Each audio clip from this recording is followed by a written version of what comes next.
How to change language in MetaMask. In this video, I'm going to show you how you can change the language. First of all, open application. Now here on the right bottom, you can see this settings icon. Tap on settings. Now on the top, you'll be able to see this general option. Tap on general. Here, there are some general settings available.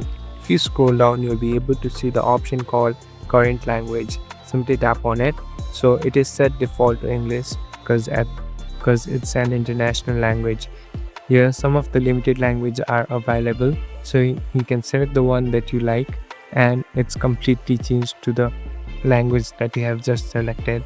So if you go back, the whole interface has been changed. So this is it. Thank you for watching this video. I hope this video will help you.